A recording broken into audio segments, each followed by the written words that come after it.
honorable from the dishonorable and the courageous from the cowards.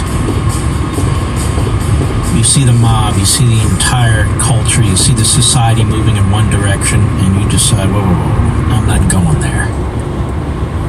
I have my principles, I have my intelligence, I have my independence. You watch Cory Booker questioning Kavanaugh now. This is a man who is absolutely a reprobate, trying to put words in his mouth, trying to rush along so he can't explain himself, because the man is such an egomaniac, he thinks this is his way to the White House. Desperation, vilification, dishonesty, apparently is the Democrat path to the White House. The Democrats are destroying this society. We used to call it the civil society. Chasing down senators, members of the cabinet in restaurants, unleashing Antifa and excuses made on CNN by Don Lemon and others. Black Lives Matter, which target cops with their rhetoric and their poison.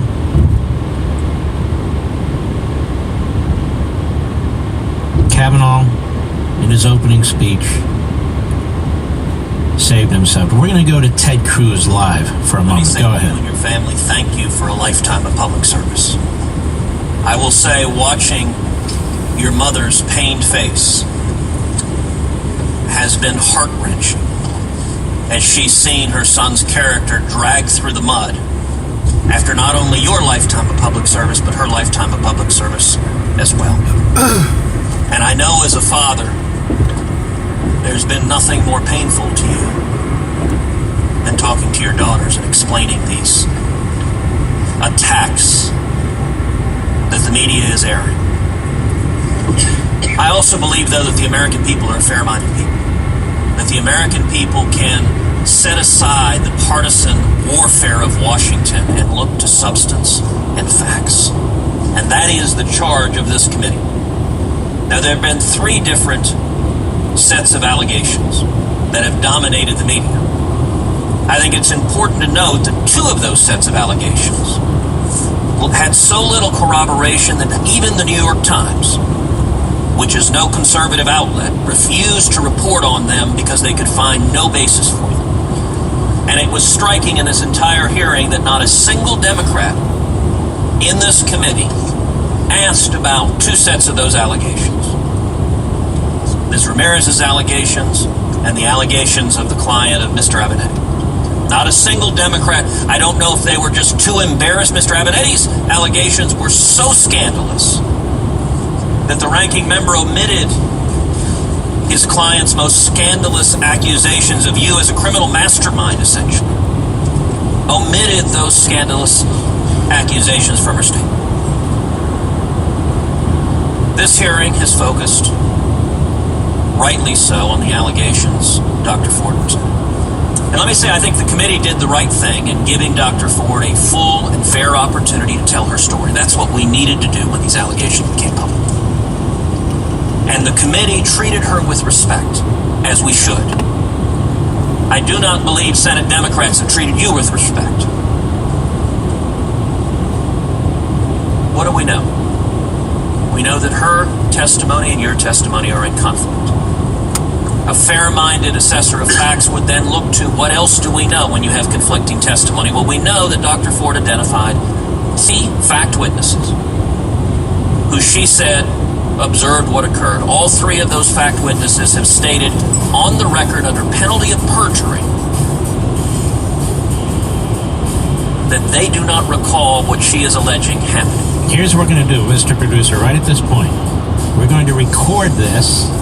When we come back very soon, after the bottom of the hour, we will finish playing the questioning by Ted Cruz in the Kavanaugh hearings. So stick with us. Lots of breaking news. We'll be right back. Did you know that good blood pressure is one of the keys to heart health and overall well-being? The good news is that consuming beets, a simple lifestyle change, can help support healthy blood pressure levels. And drinking super beets every day is the best way to get the right amount to make a difference. 1 teaspoon of super beets, the recommended daily serving, is verified to provide the nitric oxide equivalent of 3 whole beets. which helps support healthy blood pressure levels. So if you want to have a heart-healthy energy, give your body what it needs and start drinking Super Beats today. Call 866-205-4907 or go to superbeats.com/Levin to find out how to get a free 30-day supply, indicator testing strips to show how it's working, and free shipping with your first purchase.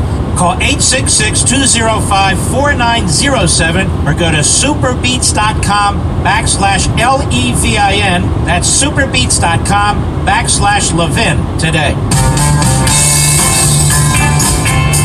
This is America's Constitutional Convention, the Mark Levin Show. Call in now, 877-381-3811. Let's go ahead and continue with the cruise interview. Go ahead. In addition, you walked through before this committee your calendars from the time. Now, I will say you were a much more organized teenager than I was, and that many of us were. But it was a compelling recitation of night by night by night where you were in the summer of 1982. That is yet another contemporaneous piece of fact to assess what happened. And we also know that the Democrats on this committee engaged in a profoundly unfair process. The ranking member had these allegations on July 30th. And for 60 days, that was 60 days ago, the ranking member did not refer it to the FBI for an investigation. The ranking member did not refer it to the full committee for an investigation. The ranking member, this committee could have investigated those claims in a confidential way that respected Dr. Ford's privacy. And some of the most significant testimony we heard this morning is Dr. Ford told this committee that the only people to whom she gave her letter were her attorneys, the ranking member, and her member of Congress. And she stated that she and her attorneys did not release the letter, which means the only people that could have released that letter were either the ranking member and her staff or the Democratic member of Congress, because Dr. Ford told this committee those are the only people who had it. That is not a fair process. And we should look to the facts, not anonymous innuendo and slander. Gentlemen, I asked for a point of person. All right, we'll cut it off here.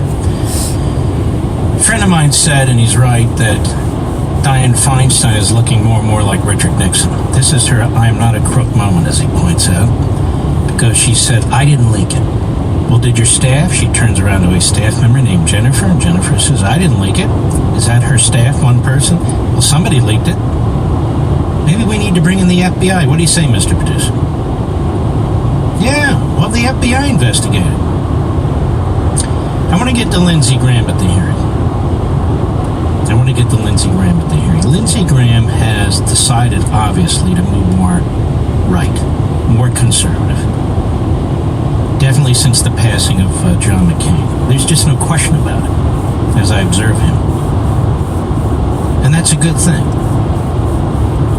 And I want you to listen to him. He's had it with the Democrats. They're attacking Kavanaugh. They're bringing up the FBI.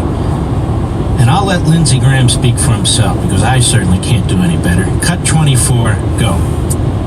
Are you aware that at 9:23 on the night of July the 9th, the day you were nominated to the Supreme Court by President Trump, Senator Schumer said, 23 minutes after your nomination, "I will oppose Judge Kavanaugh's nomination with everything I have. I have a bipartisan, and I hope a bipartisan majority will do the same. The stakes are simply too high for anything less." Well, if you weren't aware of it, you are now. Did you meet with Senator Dianne Feinstein on August 20th? I did meet with Senator Feinstein. Did you know that her staff had already recommended a lawyer to Dr. Ford? I did not know that.